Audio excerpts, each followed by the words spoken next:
Quero convidar os irmãos que abram as suas Bíblias em Marcos, no capítulo 5. O capítulo 5 de Marcos é um capítulo muito interessante das Escrituras, porque ele trata de 3 famílias que foram restauradas por Jesus, né?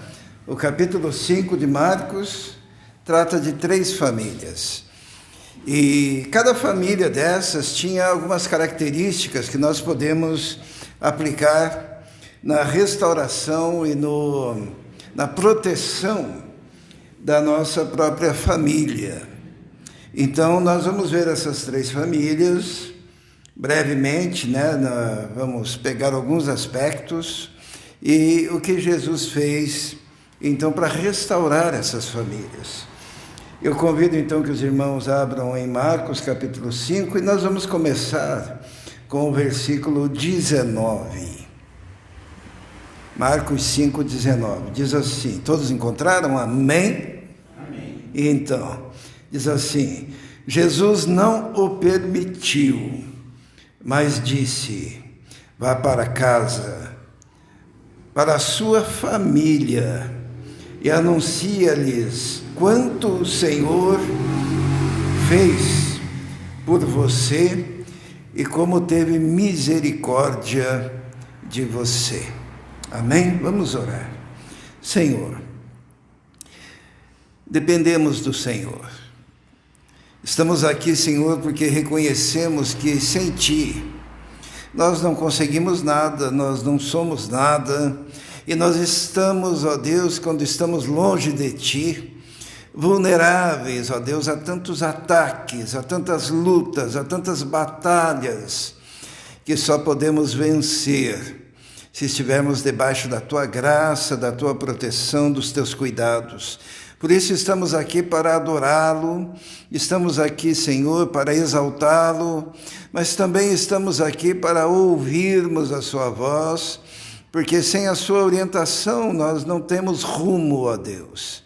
Pedimos então que o Senhor fale conosco nesta noite, toque, Senhor, nos nossos corações, e que essa palavra seja a palavra do Senhor para cada um de nós. Te pedimos isso em nome de Jesus. Amém. Jesus ama a família, né? A família ela foi instituída por Deus lá no primeiro casal, no Éden, né? Adão e Eva, e daí tiveram seus filhos, e ali se constituiu a primeira família, que era projeto de Deus, né? E Jesus ama a família de tal forma que tem essa passagem aqui de Marcos capítulo 5, onde Jesus, ele atravessa uma grande tempestade. Ele estava na Galileia e ele pega o mar da Galileia, entra com os seus discípulos, e enquanto ele está atravessando o mar da Galileia para chegar numa outra região chamada Decápolis, e na entrada de Decápolis significa 10 cidades, né? Eram cidades inimigas dos judeus, eram uma região de muito perigo para um judeu, né? E mesmo assim Jesus diz assim para os seus discípulos, vamos entrar no barco, vamos atravessar o mar da Galileia e vamos até lá. O interessante é que Jesus, ele só atravessou o mar da Galileia, foi até lá, libertou um endemoniado, chamado endemoniado gadareno, disse para o endemoniado gadareno, vá para sua casa, para sua família, volte para lá, e Jesus então entra no barco e volta para Galileia. Ele foi lá só por causa disso. Na verdade, ele atravessou o mar da Galileia para restaurar uma família. E uma família de uma pessoa improvável, porque aquele homem que ele encontra quando ele atravessa o mar da Galileia era um homem endemoniado. Era um homem que tinha uma legião de demônios, era um homem que tinha que ficar acorrentado nos cemitérios, era um homem que ninguém podia com ele era violento, e ele, quando estava solto, se machucava com pedras e corria, era um lunático. E Jesus atravessou o mar da Galileia, enfrentou uma tempestade por causa daquele homem que parecia um pária da sociedade, porque Jesus ama a família e Jesus ele quer restaurar as famílias. Na travessia do mar da Galileia veio uma tempestade, os irmãos conhecem, né? A história. Os discípulos dizem: mestre, o mar se revolta. Temos o nosso hino, né, que cantamos, e Jesus então repreende os ventos e fala com o mar, e se faz uma bonança, e eles atravessam até o outro lado. E lá do outro lado, vamos ler no capítulo 5, versículo 1, diz assim, ó: eles atravessaram o mar e foram para a região dos Gerasenos, ou dos Gadarenos. Quando Jesus desembarcou, um homem com espírito imundo veio dos sepulcros ao seu encontro. Esse homem vivia nos sepulcros e ninguém conseguia prendê-lo, nem mesmo concorrentes, pois muitas vezes lhes haviam sido acorrentados pés e mãos, mas ele arrebentava as correntes e quebrava os ferros dos seus pés. Ninguém era suficientemente forte para dominá-lo. Noite e dia ele andava gritando e cortando-se com pedras entre os sepulcros e nas colinas. Quando ele viu Jesus de longe, correu e prostrou-se diante dele e gritou em alta voz: que queres comigo, Jesus, Filho de Deus Altíssimo? Rogo-te, por Deus, que não me atormentes. Pois Jesus lhe tinha falado: saia deste homem, espírito imundo. A primeira coisa, irmãos, que nós aprendemos nesse texto é que um homem endemoninhado foi ao encontro de Jesus, e tendo ido ao encontro de Jesus, se prostrou. Em algumas traduções aí está adorou. Na tua, Israel. E adorou. Jesus não aceita adoração de demônios, né? Mas aquele homem endemoniado se prostrou, ele correu na direção de Jesus, ele adorou. E quando Jesus falou, e a voz de Jesus foi ouvida, este mesmo homem falou: não me atormentes. Porque tem pessoas que gostam de se prostrar, gostam de dizer que são adoradores, mas não suportam ouvir a voz de Jesus. Existem algumas coisas que são incongruências, né? Famílias que estão sendo destruídas na sua religiosidade são aquelas que dizem que são adoradores, são aquelas que dizem que ficam ouvindo músicas e louvores durante o dia todo, colocam no rádio, colocam lá no seu aparelho e ficam ouvindo e dizendo: sou adorador, mas quando a palavra é proclamada, eles não suportam a palavra e consideram a palavra de Deus um tormento. Por que Jesus está falando? Eu não suporto essa palavra, por que você está me atormentando? E quando nós estamos pregando, nós estamos falando a palavra de Cristo. E se você não suporta a palavra de Cristo, você também não é um adorador verdadeiro. Porque existem coisas que andam juntas. No livro do profeta Isaías, uma das denúncias que Isaías fazia é que no meio do povo havia iniquidade misturada com ajuntamento solene. O culto era solene, mas a iniquidade estava ali. E o profeta diz que Deus sentia náusea daquele culto. E Deus chega a dizer assim: quando vocês vêm, se reunir na minha presença, nos meus átrios, quem requereu isso de suas mãos? Não suporto iniquidade misturada com ajuntamento solene. Existem coisas que não casam, de jeito nenhum. E uma das coisas que não casa, de jeito nenhum, que não podem andar juntas, se não houver harmonia, é alguém que ama louvor, ama adoração, ama ficar de joelhos, mas não suporta a palavra. E quando Deus fala, através do pregador, através do profeta, sai todo ofendido. Estão me atormentando, como disse esse endemoniado. Esse indivíduo endemoniado, ele tinha uma família, porque quando Jesus o liberta, ele diz: Jesus, eu quero ir contigo, eu quero entrar no barco, eu quero ir até a Galileia com seus discípulos. E Jesus diz o quê? Não, volta lá para a sua família e conta tudo de bom que Deus tem feito por você. A sua família é prioridade. Jesus não permitiu, porque aquele homem tinha uma família, e o estado dele de ter que viver isolado de todos nos cemitérios, se cortando, sendo preso com correntes, miseravelmente lunático, endemoniado, gritando para todos os lados, não surgiu de repente. Porque os problemas familiares, eles não surgem de repente. Eles vão num crescente. Primeiro, uma hipocrisia, onde você se diz adorador, mas não suporta a voz de Jesus. E essa incongruência vai invadindo diversas áreas daquele relacionamento familiar. E chega num ponto de ruptura.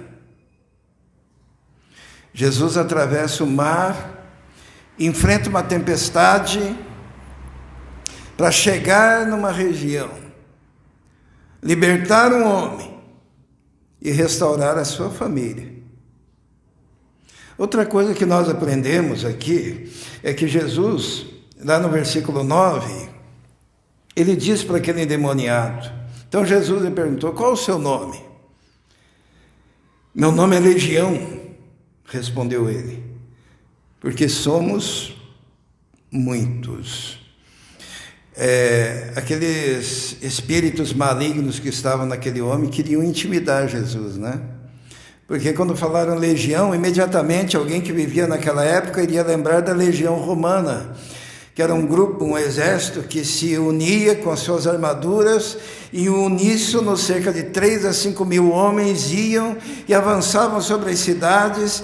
E a legião romana era muito famosa na época, porque não havia exército para se contrapor ao exército romano, e em especial a legião romana.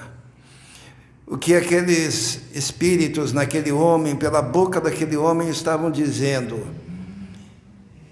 você não sabe com quem você está lidando.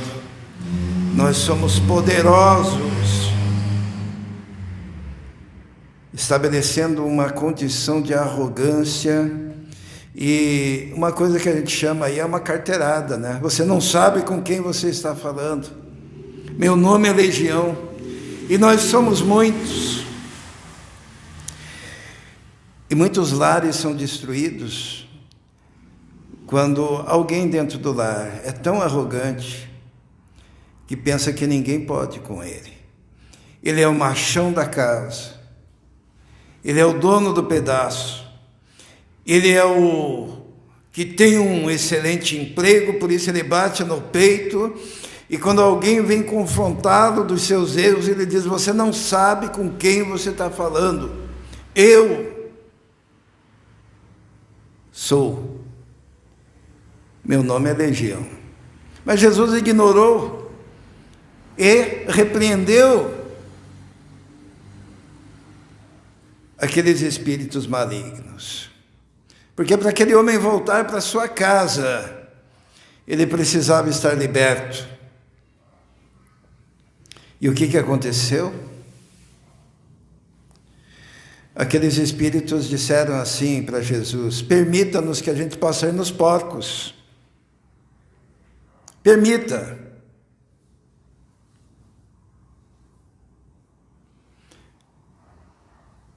Tem gente que pensa assim, que porco é um bicho imundo, não sei o quê. Se a gente for uns capítulos, o capítulo 7, por exemplo, do versículo 19, diz que Jesus declarou puros todos os alimentos. 7,19.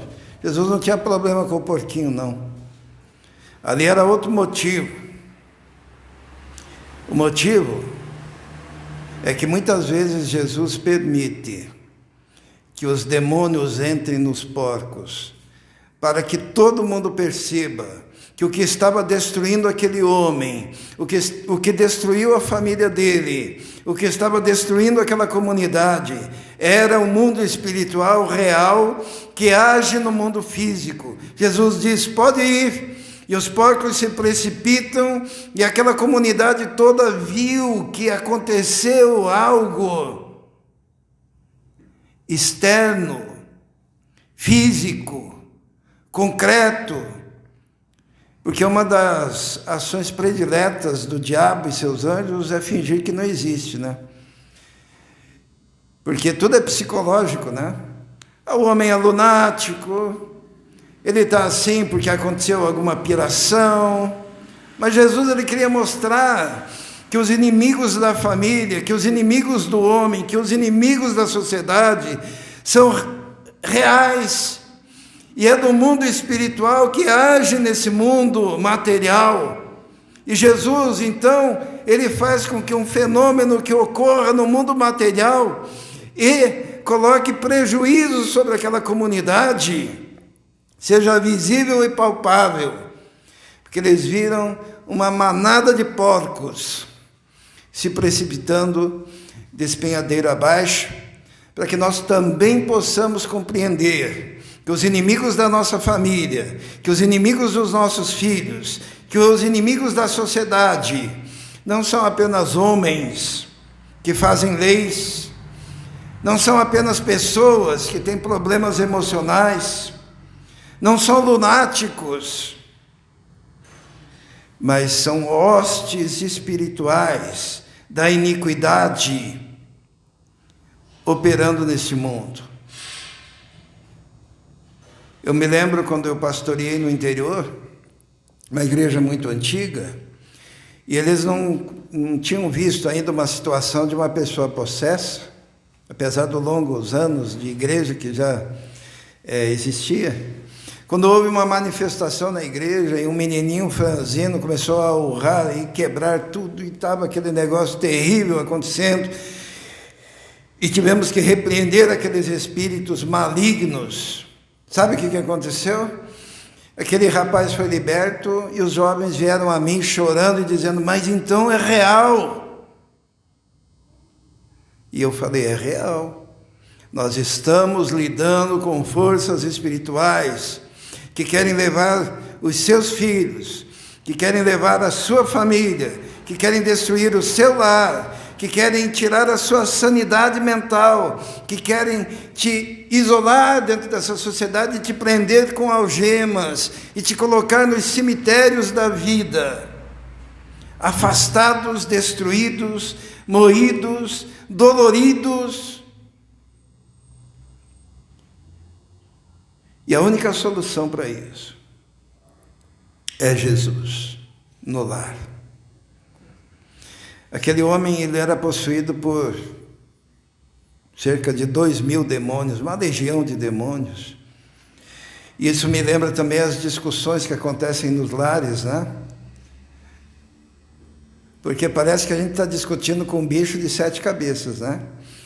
Quando o pastor vai aconselhar um lar que está com problemas, ele pergunta: mas o que aconteceu? Daí a mulher tem os seus argumentos, o marido tem os seus argumentos, o filho tem o argumento dele, a filha tem argumento, e todo mundo tem argumento, e parece que está todo mundo certo, parece que tem um monte de cabeças ali, interagindo, e um é contra o outro, e outro é contra o outro, e outro é contra o outro, e daí a impressão que dá é que nós temos que falar, saia, legião. Porque dentro de uma casa, só pode ter um cabeça, que é Cristo, que é a mente de Cristo, que é a palavra de Deus, firmada naquele lugar. Jesus repreende e aquele homem é livre. Olha o versículo 15, que bonito, diz assim: quando se aproximaram de Jesus, viram ali o homem que fora possesso da legião de demônios, assentado, vestido e em perfeito juízo, e ficaram com medo. Interessante, né?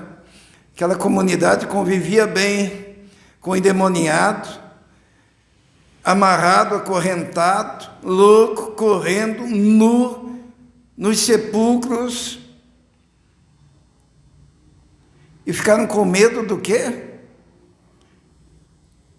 Ficaram com medo porque encontraram aquele cara que fora possesso, assentado, vestido em perfeito juízo. Porque nós vivemos num mundo de insanidade. As pessoas preferem a insanidade. As pessoas preferem a loucura. Esses dias eu estava pensando, né? Nós não fazemos uma série de coisas aqui na igreja, né? Aqui a gente não põe placa dizendo explosão de milagres, a gente não faz corredor polonês da fé. Polonês é por minha conta, tá? Porque os irmãos sabem que existem os corredores, né? Mas existem os corredores da fé. E o povo, opa, quero passar, daí fica aqueles homens ali fazendo um corredor e você passa pelo meio. O Israel namorou uma moça que na igreja dela ficava os membros um de cada lado com um lençol, e para ser abençoado tinha que passar por baixo do lençol. E as pessoas gostavam disso. Por quê? Porque nós vivemos no mundo da loucura, um mundo que tem medo de gente sóbria, mundo que tem medo de gente sã, mundo que tem medo de pessoas que falam as coisas e falam com coerência, e falam mediante a palavra. Os homens querem carregar litros e litros de água nas costas até o alto do morro, e acreditando ter algum processo místico que se opera ali. As pessoas querem a insensatez, enquanto o homem estava endemoniado. O povo só amarrava ele lá e colocava em cadeias. Mas quando ele estava são, eles tinham medo, que o povo de Deus impinge medo naqueles que não são de Deus. Sabiam disso? Falei esses dias sobre o faraó, né? O povo de Deus foi colocado num cantinho chamado Terra de Gósen, quando eles foram para o Egito. Era um povo humilde, simples, que estava crescendo, trabalhando. E o Egito, na época, era uma potência mundial, o maior exército do planeta conhecido. E se levantou um faraó que ficou com medo. O líder do maior exército da época ficou com medo daquele povo que cuidava de ovelhas na terra de Gósen. Porque o povo sóbrio, o povo que anda com Deus, causa pânico naqueles que estão debaixo da influência dos principados e potestades. O diabo treme quando chega um servo de Deus. Eles ficaram com medo da sobriedade. E daí Jesus, aquele ex-endemoniado, agora salvo, né? O endemoniado gadareno, que agora não é mais endemoniado, ele chega para Jesus, no versículo 18, vamos ler, diz assim: quando Jesus estava entrando no barco, o homem que estivera endemoniado suplicava-lhe que eu deixasse ir com ele. Jesus não o permitiu e disse: vá para a sua casa, para a sua família, e anuncie-lhes quanto o Senhor fez por você e como teve misericórdia de você. Jesus atravessou os mares, mar da Galileia, para resgatar um homem e colocá-lo de novo no seio da sua família. Essa família, ela enfrentava um problema espiritual grave, né? E Jesus, por seu amor, foi lá e libertou. É mais ou menos o que aconteceu conosco, né? Quando lá na eternidade Jesus viu a Rebeca, viu a Miriam, viu o Romildo, me viu, ele cruzou a linha do esplendor da sua glória e se fez carne, habitou entre nós para salvar todos nós aqui. Foi isso que Jesus fez. E essa é a história da salvação. Mas daí Jesus deixou lá o ex-endemoniado na casa dele com a sua família, entrou no barco e voltou para Galileia. Ele foi lá só para salvar um homem e deixar um missionário plantado lá junto com a sua família, né? Mas daí quando ele voltou, olha o que aconteceu. Versículo 21 do capítulo 5. Tendo Jesus voltado de barco para outra margem, uma grande multidão se reuniu ao seu redor, enquanto ele estava à beira do mar. Foi só ele chegar lá, a multidão, né, se aproximou. Então chegou ali um dos dirigentes da sinagoga, chamado Jairo. Vendo Jesus, prostrou-se aos seus pés e lhe implorou insistentemente: minha filhinha está morrendo. Vem, por favor, impõe as mãos sobre ela, para que seja curada e que viva. E Jesus foi com ele. Jesus foi para a casa de Jairo. Jesus se prontificou a ir para curar aquela menina. Sabe por quê? Tinha uma multidão lá que se aproximou de Jesus assim que Jesus saiu do barco. Cada um daquela multidão tinha um pedido. Ali tinha coxos, aleijados, cegos, tinha pessoas angustiadas. Aquela multidão. Mas Jesus olhou para um homem, Jairo, porque diz a palavra de Deus que ele, na sua angústia por causa da sua filha que estava doente, está no versículo 22, então ali um dos dirigentes da sinagoga, chamado Jairo, vendo Jesus, prostrou-se aos seus pés. A palavra prostrar-se significa literalmente cair em cacos, cair em pedaços aos pés de Jesus. Ele estava despedaçado, ele estava quebrantado, ele estava angustiado no seu coração.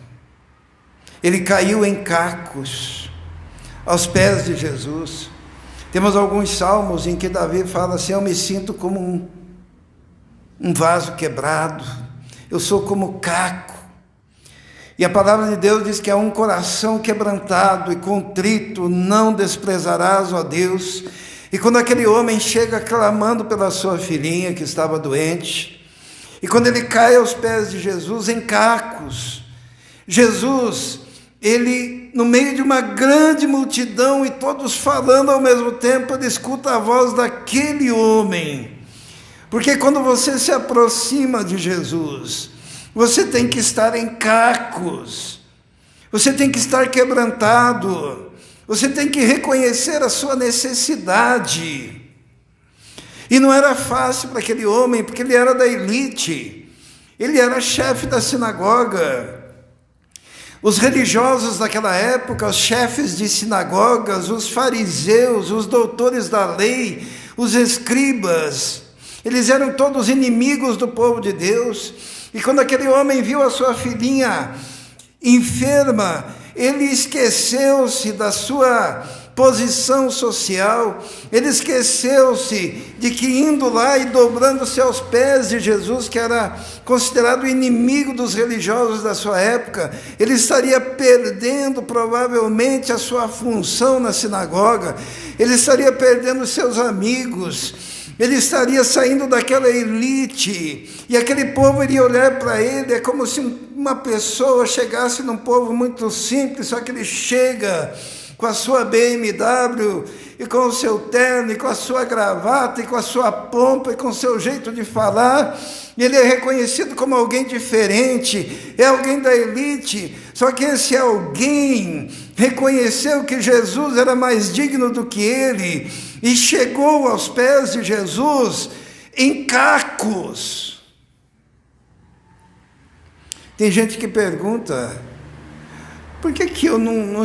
Eu tinha uma multidão lá, por que eu não consigo a atenção do Senhor nas minhas petições? E muitas vezes é porque falta quebrantamento, falta o reconhecimento. Aquele homem não se preocupou se ele ia perder o cargo dele, ele não se preocupou se ia perder os amigos, mas ele queria salvar a sua filhinha. Ele queria... E eu fico imaginando a angústia de Jairo, porque quando um filho está doente, ontem eu passei por isso, de um filho no hospital, né? A gente quer correr para lá, a gente quer ficar perto, né? E daí Jairo diz assim, mestre, por favor, caído em cacos, a minha filha está doente, venha comigo. E Jesus foi com ele, mas só que nesse intervalo, chegou uma mulher. E Jesus aproveitou para restaurar duas famílias, de uma vez só, porque essa mulher, vamos ler, versículo 25. E estava ali certa mulher, que havia 12 anos, vinha sofrendo de hemorragia. Ela padecera muito sob o cuidado de vários médicos, gastara tudo o que tinha, mas em vez de melhorar, piorava. Quando ouviu falar de Jesus, chegou por trás dele, no meio da multidão, e tocou em seu manto, porque pensava, se tão somente eu tocar em seu manto, ficarei curada. Imediatamente cessou sua hemorragia e ela sentiu em seu corpo que estava livre do seu sofrimento. Por que Jesus, quando curou essa mulher, porque essa mulher tocou nas vestes de Jesus, né? Tinha uma multidão tocando Jesus, mas só ela tocou nas vestes de Jesus com fé. Tanto que Jesus diz, a tua fé te curou. Mas por que eu digo que ela foi restaurada na sua família? Porque no Antigo Testamento, mantenho lá em Marcos 5, mas vamos lá para Levíticos, no capítulo 15, versículo 25. Olha o que a lei dizia de forma cruel. Levíticos 15, 25. Quando uma mulher tiver um fluxo de sangue por muitos dias, fora da sua menstruação normal, e um fluxo que continue além desse período, ela ficará impura enquanto durar o corrimento. como nos dias da sua menstruação. Qualquer cama em que ela se deitar, enquanto estiver ou continuar o seu fluxo, estará impura, como acontece com a cama durante a sua menstruação. E tudo sobre o que ela se sentar estará impuro, como durante a sua menstruação. Quem tocar em algumas dessas coisas ficará impuro também. Lavará as suas roupas e se banhará com água e ficará impuro até a tarde. Somente quando sarar o seu fluxo, contará 7 dias, e depois disso estará pura, poderá voltar para a sua família. Aquela mulher, ela tinha um fluxo de sangue há 12 anos. Significa que há 12 anos ela estava perdendo sangue, e a pessoa que perde sangue está perdendo vitalidade, está perdendo força. Era uma mulher pálida, provavelmente andava com muita dificuldade, e ela tinha perdido todos os seus bens com os médicos, perdeu tudo que tinha. E ela não podia ser tocada por ninguém, ela não podia ser tocada pelos seus filhos, ela perdeu seus filhos. Ela não podia ser tocada pelo seu marido, ela perdeu o seu marido, ela perdeu a possibilidade de ser abraçada, ela perdeu a possibilidade de ter um convívio em sociedade, ela perdeu seus amigos, e ela só foi perdendo. E a hemorragia, mais do que uma hemorragia sanguínea, era uma hemorragia das suas finanças, era hemorragia da sua vida social, era hemorragia do amor, era hemorragia do contato com os outros. E os irmãos, imaginem a solidão daquela mulher, a dor daquela mulher, a angústia daquela mulher. Tanto que ela se enche de coragem. Ela sabe que Jesus estava passando por ali. E ela não podia se aproximar das multidões. Ela estaria quebrando a lei. Mas assim ela vai, porque ela ouviu de Jesus, e ela se embrenha no meio daquela multidão. Eu fico imaginando que Jesus, na sua onisciência, porque o que ele estava fazendo? Ele estava indo para a casa do Jairo, né? E o Jairo estava com pressa, certo? Por causa da sua filhinha. E Jesus devia estar andando assim, ó, bem devagarzinho, assim, esperando aquela mulher que estava vindo, que estava vindo, que estava vindo. Essa é a minha imaginação, tá? E Jesus andando devagarzinho, e Jairo, vamos, minha filha está doente. E Jesus indo, até que aquela mulher se aproxima, toca na orla das vestes, no pedacinho da ponta da veste de Jesus, porque ela não tinha coragem. Tudo que ela tocava virava impureza. E ali aconteceu o reverso, né? Ela tocou e ela foi purificada. E ela foi liberta do fluxo. E Jesus, olha, alguém me tocou, porque sinto que de mim saiu virtude. E os discípulos diziam, a multidão está te tocando e te oprimindo, como que o Senhor diz que alguém te tocou? Alguém me tocou. E aquela mulher, então, ela se expõe. Como é que será que estava o Jairo, hein? Minha filhinha, vamos, mestre, vamos. E daí Jesus, sabe o que faz?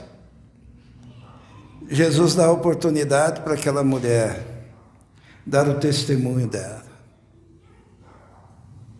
Jesus diz assim, alguém me tocou. E diz a palavra de Deus, no versículo 33, então a mulher, sabendo o que lhe tinha acontecido, aproximou-se, prostrou-se com encacos aos pés de Jesus, tremendo de medo, contou a sua história. Jesus ficou ouvindo a história da mulher. Ela contou o que aconteceu com ela.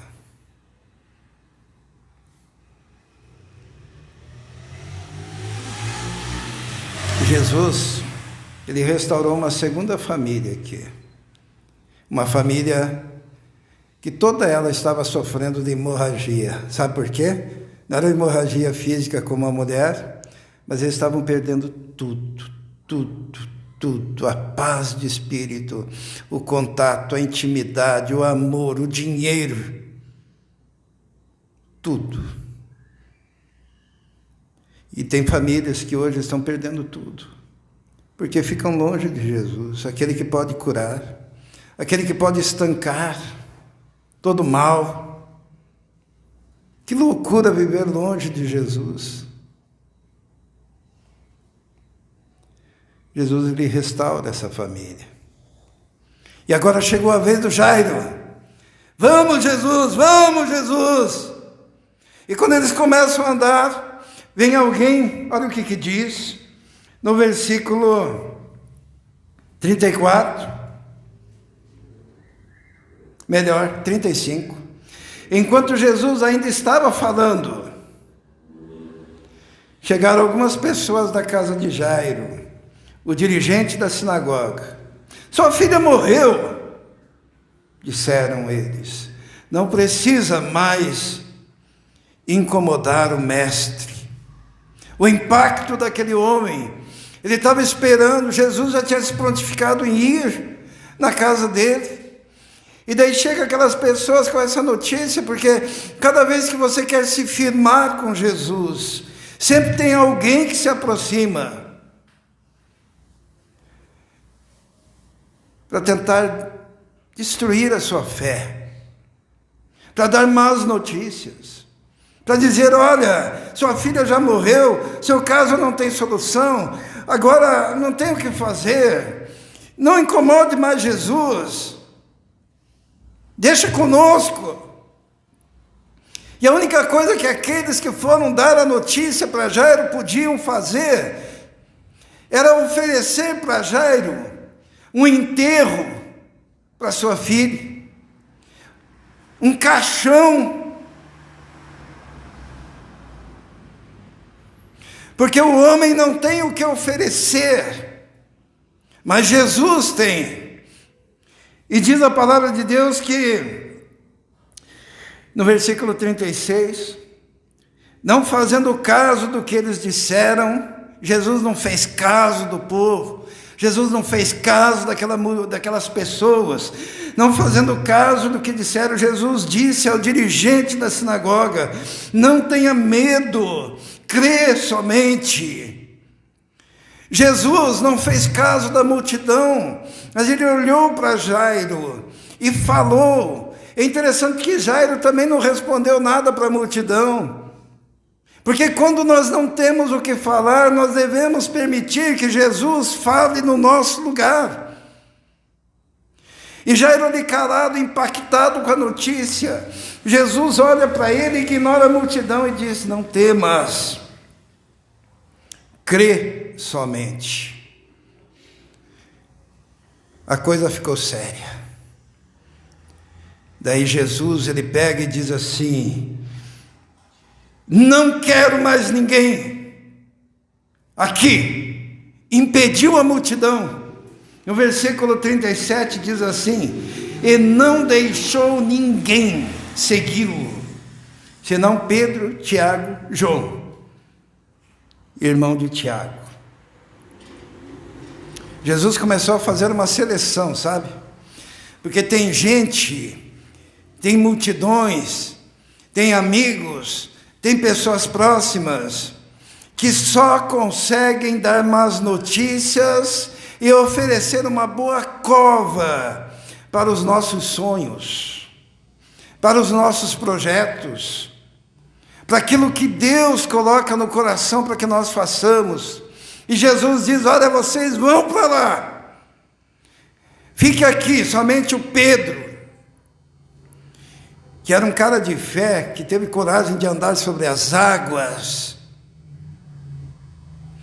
Tiago, que era um cara que deu a vida no ministério e foi morto à espada, pregando. E João, que tinha intimidade com Jesus e reclinava sua cabeça no peito de Jesus, porque Jesus está ensinando, seja seletivo. Vocês têm que estar no meio de um povo de fé, de um povo que tem intimidade com Jesus, de um povo que tenha a capacidade de dar a vida por aquilo que eles creem, a palavra de Deus, porque o resto está atrapalhando. E diz a palavra de Deus, no versículo 38, quando chegaram à casa do dirigente da sinagoga, Jesus viu um alvoroço, com gente chorando, se lamentando em alta voz. Então entrou e lhes disse: por que todo esse alvoroço e lamento? A criança não está morta, mas dorme. Mas todos começaram a rir de Jesus. As pessoas que estavam na casa de Jairo tinham a capacidade de oscilar entre o choro e a gargalhada. Porque quando você está com um problema tão sério, tem pessoas que não conseguem sentir com você. Aqueles que estão chorando dali 5 minutos estão gargalhando. Porque você vai ficar na sua casa com a sua dor, com o seu sofrimento, e ninguém vai estar contigo nos momentos de solidão. Existem pessoas que estão e parecem solidárias, mas não conseguem manter uma postura com você ao seu lado, porque a dor que você sente, só você sabe qual é. Então Jesus, ele pega e diz assim, no versículo 40, quando todos começaram a rir, ele ordenou que todos saíssem. Chegou na casa de Jairo e diz: todo mundo fora daqui, saiam daqui, se mandem daqui. E olha que Jesus era alguém mal visto entre os amigos de Jairo, entre as pessoas da intimidade de Jairo. E Jesus, quando entra naquela casa, todo mundo deve ter estranhado. Esse que engana todo mundo entrou nessa casa, e Jesus pega: o que vocês estão aí fazendo isso? Se lamentando e agora dando gargalhada? Se mandem daqui. Porque se você andar com Jesus, ele vai selecionar quem deve andar com você. Porque não é todo mundo que é para andar contigo. Não é todo mundo que é para andar com o Filho de Deus. A gente quer ganhar todo mundo para Cristo. Mas tem gente que só atrapalha nesse mundo. Não estou dizendo que você deve expulsar ninguém, deixa que Jesus faça isso. Porque se você andar com Jesus, ele mesmo faz isso, como ele fez aqui, para te livrar. Ele ordenou que todos saíssem, e tomou consigo o pai, a mãe da criança e os discípulos, Pedro, Tiago e João. Um grupo bem restrito. E foram até aquela menina que estava ali morta. E diz a palavra de Deus, no versículo 41, que Jesus tomou pela mão a menina e lhe disse: Talita cumi, que significa: menina, eu te ordeno, levante-se. Imediatamente, a menina, que tinha 12 anos de idade, levantou-se e começou a andar. Isso os deixou atônitos. Jesus vê aquele corpo e diz assim: Talita cumi. Talita não é nome de gente, tá? Talita é uma expressão em aramaico que significa menininha. Talita cumi, menininha, levante-se. e aquela menina se levantou. Uma coisa que me chama a atenção é que Jesus estava na casa de um doutor. Ele estava numa casa, num lugar da elite daquela época. E sabe o que ele faz? Ele usa o aramaico. E o aramaico, ele era a palavra do povo. Nós poderíamos dizer, sejam bem-vindos, nós poderíamos dizer que Jesus, ele usou a forma mais simples de falar com a menina, tá? Ele usou a forma mais simples. Eu até brinco que Jesus usou o caipirês da época, né? Para falar com a menina, dizer, Talita, cumi. Sabe por quê? Porque Jesus queria falar que não são as grandes coisas que promovem os grandes milagres, mas os milagres acontecem em meio à simplicidade. E Jesus, quando a menina se levanta, ele diz assim, preparem ali um lanche para ela, uma comida. Jesus, né, uma ressurreição, Jesus poderia ter dito assim, vamos fazer uma festa, chama todo mundo para ver. Jesus falou, não fale nada para ninguém, porque vai encher tua casa de curioso. E eu já purifiquei sua casa, já te livrei de um bando de gente que não prestava para nada. Agora você vai encher sua casa de curioso? Não. Não fale para ninguém. Olha o que diz ali, ó. Versículo 43. Ele deu ordens expressas para que não dissessem nada para ninguém e mandou que dessem a ela alguma coisa para comer. Jesus está dizendo, são as coisas simples que fazem diferença.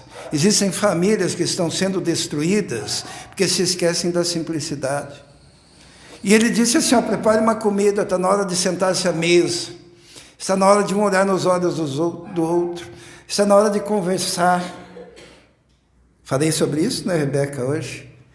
Da família junto, tomando um cafezinho. Que coisa gostosa. Jesus falou, faça uma comidinha para ela. Sente-se à mesa com a menina. Não precisa de expressões grandiloquentes, mas palavras populares. Linguagem que toque o coração. É assim que Jesus quer transformar os lares, as famílias. Hoje nós vimos 3 famílias restauradas. A família do endemoniado gadareno, que havia uma opressão maligna, e Jesus libertou. A família da mulher do fluxo de sangue, que era uma família que estava perdendo, só perdendo a comunhão, perdendo dinheiro, perdendo o relacionamento, perdendo tudo, por 12 anos, proibida da comunhão, e Jesus curou. Aquela família através da mulher. E a família de Jairo. Então, somente porque Jairo, ele chegou aos pés de Jesus em cacos, em pedaços, prostrou-se, pediu socorro, e o Senhor Jesus o atendeu. Feche seus olhos, com os olhos fechados um pouco. Talvez a restauração que você precisa para a sua família, para a sua vida, esteja apenas a um passo, que seria o passo de você se quebrar diante do Senhor Jesus, de você permitir o seu coração quebrantado, de você chegar em cacos e dizer, Senhor, faça de novo, reconstrua.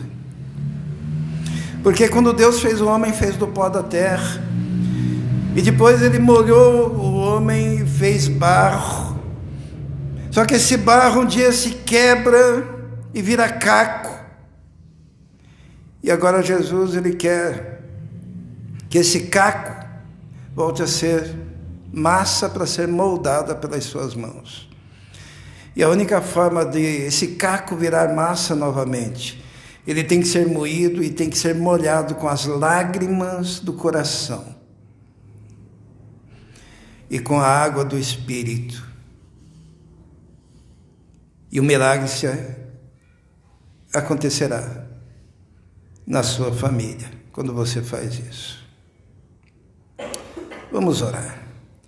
Santo e eterno Deus, vivemos num mundo adverso, ó Deus, com tantas situações difíceis, mas nós nos entregamos e nos rendemos a Ti, e chegamos em cacos, ó Deus, na Tua presença, para que o Senhor nos faça de novo, conforme o Teu propósito.